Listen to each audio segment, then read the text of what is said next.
Welcome to SyncMind. For a better experience, please use headphones.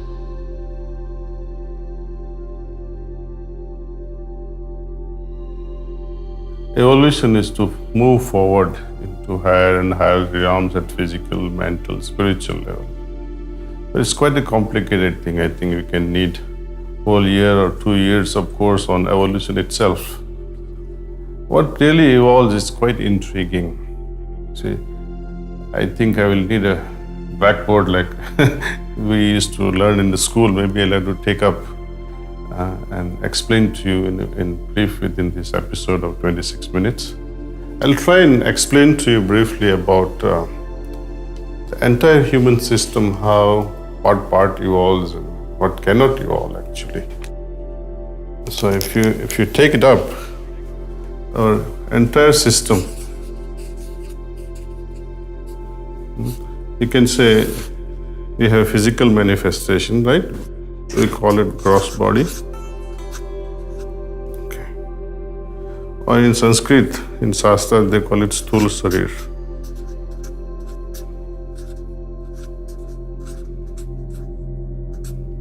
Okay. Another body that we have is subtle. It's also known as Sukshma Sharir.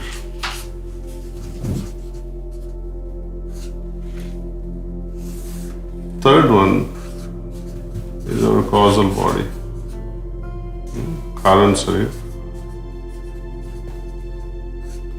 Also it's our Atma. Okay. Now, in the entire human system, when we try to analyze what really evolves, now let's ask ourselves a question. It is understood that Atma is pure in its nature. It's eternal. It cannot change. Let us start understanding what really evolves and what cannot evolve. Atma being what it is, eternal, pure, immutable, cannot change. So forget talking about evolution of Atma.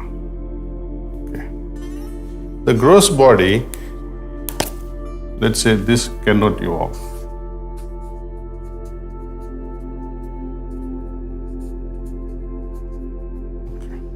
Gross body, for it to evolve, it takes millions of years. For example, you want to evolve like a bird and say, I would like to fly. At the same time, return the human body, I'd like to also swim like a dolphin. God knows how many millions of years it can take to have the control at individual level in the sky, water, on earth. It's a problem. During this lifetime itself, my body cannot evolve. It can only decay. And it can age, as we say. Okay. So the logic says it is the subtle body that evolves, and that we will see that it is not just logical, but it is practical as well. Now, you may ask, what are these subtle bodies? See? Our Shastras, it is mentioned that we have 4 subtle bodies. Manas, Buddhi, Chit, and Ahankar.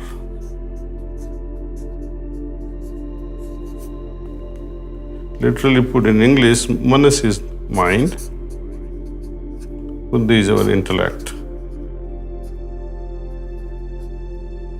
Chit is consciousness.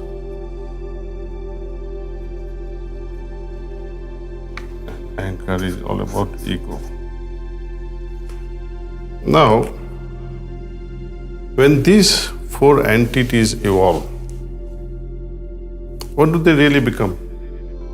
When I say my mind is evolving, or my intellect is evolving, or consciousness, or ego, what is the output of all this? Now, for that, we have to understand what is the role of each of this body. Okay, when we say mind, what do we understand by mind? The role of mind is to think. right?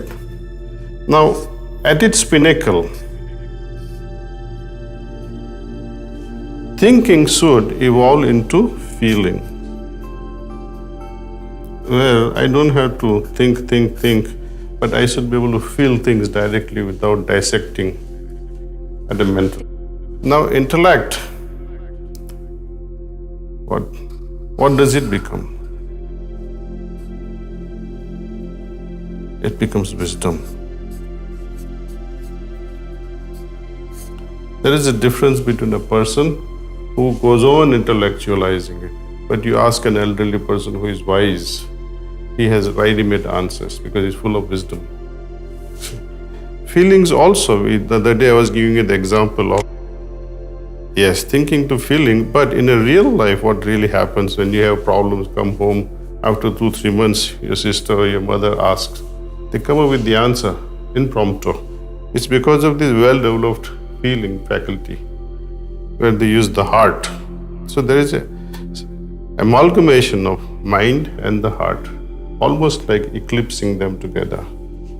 Now, consciousness, for whatever it is, when we say the whole spectrum of consciousness, from stone-like consciousness, in between to something and human and angel, and let us say the final is divine consciousness.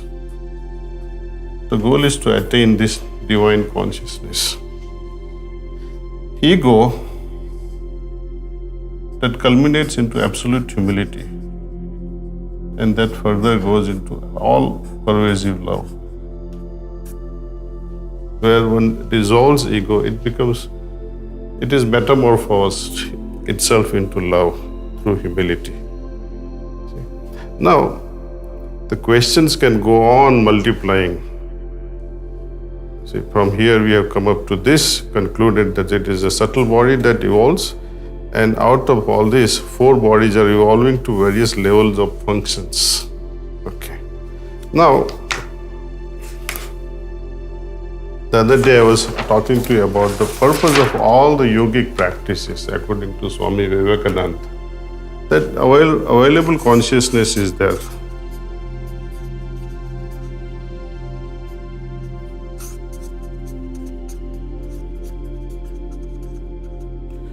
He calls it is like a fine film of water, above which there is a sky of superconsciousness.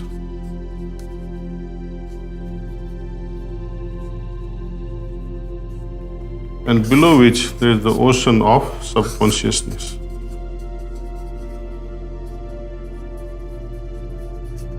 Okay. Now, as we meditate, this available consciousness, it finds its own layers expanding into superconsciousness. And through Yoga Nidra that I'm going to teach later on, I'll walk you through this process so that we can also go into Yoga Nidra and somehow capture the potency that is already there in subconscious. Okay. Now, another scenario arises that how to make this consciousness evolve. Suppose if you take it as a circular thing, okay,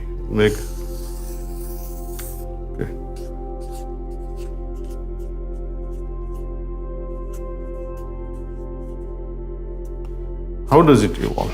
It is like this. How to make my liver healthy? Can I exercise in such a way that my liver becomes healthier, or my spleen, or my lungs? On their own accord, I cannot exercise lungs or liver. I cannot make it run or lift weights. See, I had to use my legs and arms and some other physical exercises so that these organs are put to some sort of a strain or some sort of an exercise. Consciousness also, on its own, it cannot evolve. The way the liver, for its healthy conditions, uses body, the other parts of the body, consciousness also uses the other subtle bodies. Which are the other subtle bodies? Manas, or mind. Buddhi, which is intellect,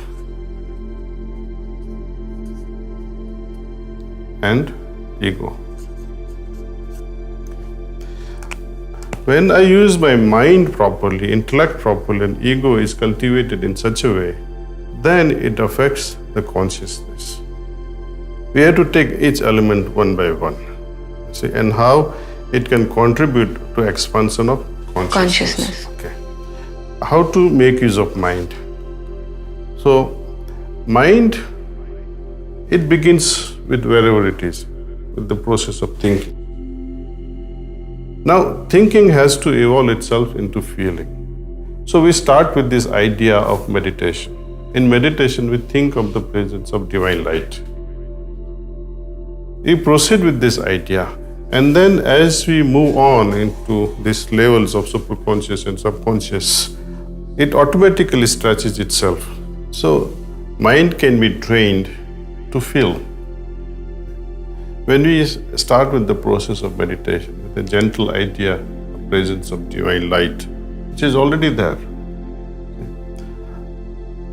then slowly, with the help of this transmission, we call yogic transmission or pranahuti, it carries us because of the impulse or the force from the guide. It makes us feel the divine presence. So it is one thing to say, I think of the divine presence. When we are too busy with mantra, for example, we are too busy reciting mantra without feeling the essence of mantra or without feeling the deity whose presence we are trying to invoke. We are too busy reciting. Or a person who is kind of mesmerized, or who has this idea that I have to think constantly about one thing without deviating. No, I would not advocate that. I would say, let us begin gently with this idea of presence of divine light and try to feel the presence. Once the feeling is invoked, then it remains a continuity until it is broken because of what interruptions can arise. And slowly this is how we take our mind to feel things rather than just intellectually go on analyzing. So there is a bridge we are trying to build between the heart and the mind. See, mind can also be trained to feel things. And when there is a true eclipse between the mind and the heart, it is like there is absolute resonance between these two. They become one. The purpose again of yoga is to become one, to unite. In this scenario, heart becoming mind, mind becoming the heart, so that nobody can later on distinguish that this is because of my mind or this is because of my heart. To such a person, the feelings and thinking, they become synonymous. That is the culmination of mind's evolution. See? Intellect also, in briefly one can say, when the subconscious is so enlightened, through your previous experiences, you become wiser. See? At night time, when we are taught how to offer prayer with this heartfulness meditation, it makes us wiser by accepting our faults, accepting our defects, analyzing, introspecting, and say, yes, this I have to get rid of. Is this not a wisdom to remove the weaknesses and defects? And also to make a resolution that I shall never repeat this again. I'd like to become better and better and better human being. This is wisdom. See? Ego, it's quite a tricky business. See? Ego, the other day also I was trying to briefly and very indirectly I was trying to say, it manifests ego at three levels. During action, during activity. Okay. How? Let's see if I'm a musician and I'm playing a flute. I must excel after each performance. My next performance would be better than the previous one, right? So you can say my activities are becoming better and better next time. See? So there is a sort of pride in action. Okay. Then it is at an individual level where you can say Swabhiman. I'm proud of myself. See, it's about myself. Swabhiman.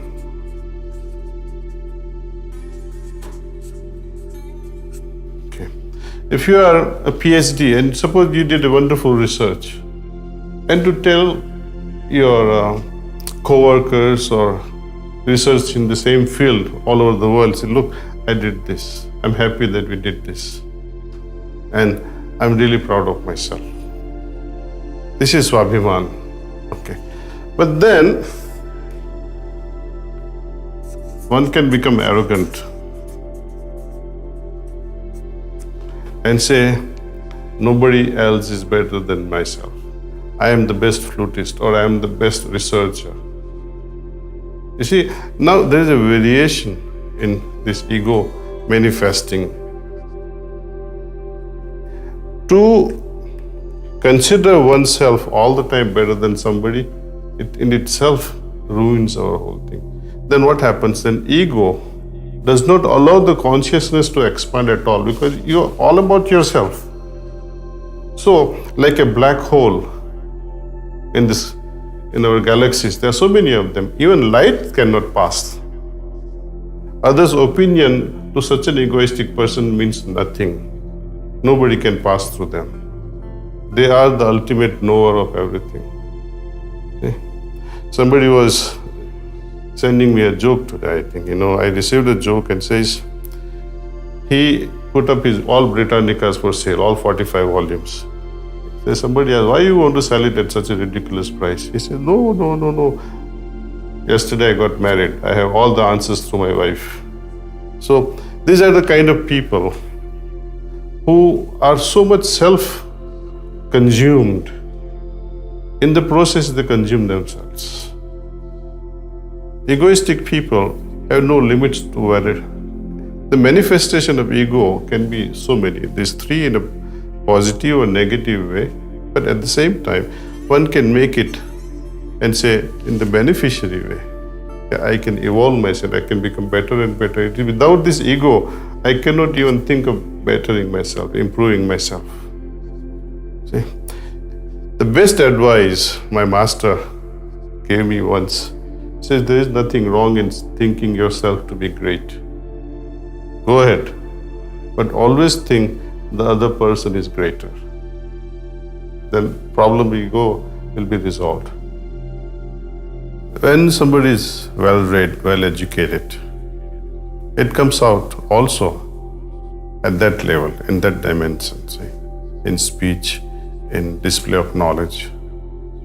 Consciousness, when it is thoroughly expanded to its pinnacle, such an individual will have so much of love, so much of balance, so much of moderation in everything that person performs. That is, quality of such a person in Gita is very well described as sthit pragya. But according to my master, however high a person may have been evolved in consciousness, we are still playing with consciousness. Just as a child plays with toys, yogis plays with this consciousness. It is a toy, mere toy for them. But something better is still awaiting beyond consciousness. See, in the realms of this infinite realms, consciousness is just one drop again. We have to think, what is it that supports this consciousness? What is the potential behind it? That is the true search of yoga. And once we find that, the problem of life is completely solved forever. Liberation, okay, it pauses, or once and for all, your cycle of birth and rebirth is arrested. No more birth, no more death at a physical level. But it just, after that, what really happens? One has to still advance. But it is only in this human form, through yogic sadhana, under a proper guide, one can evolve to the highest consciousness and still go beyond it. Consciousness, though we say it is the only thing that can evolve in this human form. But there's much more awaits us, much greater. As I said, it is still a toy in the hands of a yogi. You must stop playing with such toys and grow up. See, once Swami Vivekananda, in his second or third trip to his Guruji, Ramakrishna Paramahansa, so very lovingly Ramakrishna Paramahansa asks him, Naren, kya chahte ho? What do you really want from me? Swami Vivekananda answers him, I would like to have samadhi. Then Ramakrishna Paramahansa says, you are born for much greater things. Forget about samadhi. So our tradition shows samadhi, of course, may be great. Levels of consciousness may be also greater. But there is still something grander which is waiting for us. And we must pursue that. Find a right guru, find a right guide, and yoke yourself with him. If your guide can make you happy, first follow him. If your guide cannot satisfy you, don't be afraid that, I'll be condemned to hell if I don't follow this guru. Because gurus are so many types. There are varieties of them. But one who can really give us Brahma Vidya by shattering all our attachments, helping us remove and go beyond desires, help us sublimate our ego, then such gurus should be followed with love. Others are transactional. You give me this, I give you that. You give me this, I give you that. Such transitory gurus, I think, they are only for themselves.